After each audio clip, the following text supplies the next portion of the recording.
Di Kejadian 3 ayat 1, setan mengatakan kepada Hawa, apakah itu yang God katakan? Jadi tujuan setan waktu dia mengatakan kepada Hawa, apakah itu yang Tuhan katakan? Dia sedang berusaha untuk menanamkan bibit keraguan ke dalam pikirannya Hawa. Jadi pertanyaannya, apa yang Tuhan katakan? Di Kejadian 2 ayat 17, Tuhan katakan, kalau kamu makan buah pengetahuan baik dan jahat, kamu pasti akan mati. Jadi kita kembali ke Kejadian 3 ayat 1. Waktu setan katakan, apakah itu yang God katakan? Dengan kata lain, apakah itu yang God maksudkan waktu dia bilang bahwa kamu akan mati kalau kamu makan buah pengetahuan baik dan jahat? Karena yang setan mau menganjurkan kepada Hawa adalah di ayat 4. Setan bilang kepada Hawa, kamu nggak akan mati walaupun kamu makan buah yang Tuhan larang untuk dimakan. Artinya waktu setan katakan di ayat 1, Yea, hath God said, dia menganjurkan bahwa yang Tuhan katakan bukan itu artinya. Bahwa waktu Tuhan katakan bahwa kamu akan mati, sebenarnya artinya kamu tidak akan mati.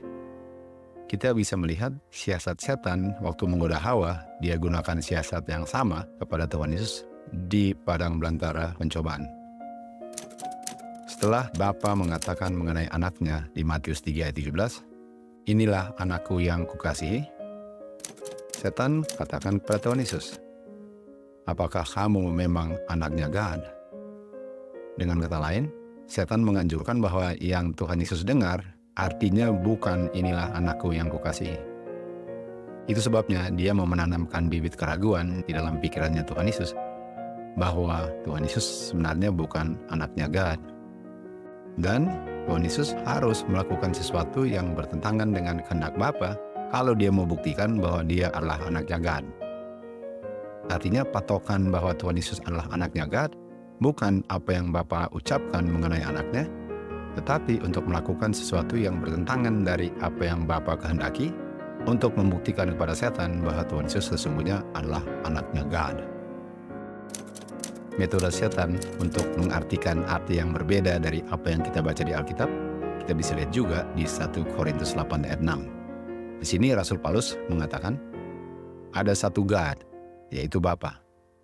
Sementara banyak orang bilang, walaupun dibilang satu God itu adalah Bapa, tapi artinya satu God itu adalah Bapa, Anak, dan Roh Kudus, walaupun bukan itu yang dibilang di ayat ini.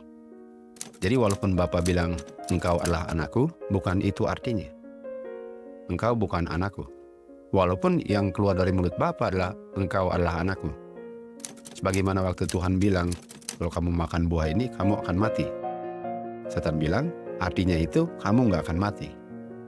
Itu sebabnya di akhir zaman, di 1 Korintus 8 ayat 6, waktu kita baca ada satu God yang adalah Bapa, orang-orang yang mau mempertahankan doktrin Trinitas, membaca ayat ini, ada satu God yang terdiri dari Bapa, Anak, dan Roh Kudus. Walaupun ayat ini tidak mengatakannya. Jadi pertanyaannya, apakah Alkitab mengajarkan sesuatu yang sangat berbeda dari apa yang kita baca? Di mana satu God yang adalah Bapa, artinya satu God yang terdiri dari Bapa, Anak, dan Roh Kudus. Bahwa kalau kamu makan, kamu mati, artinya kamu makan dan kamu nggak akan mati. Bahwa this is my beloved son, itu artinya this is not my beloved son.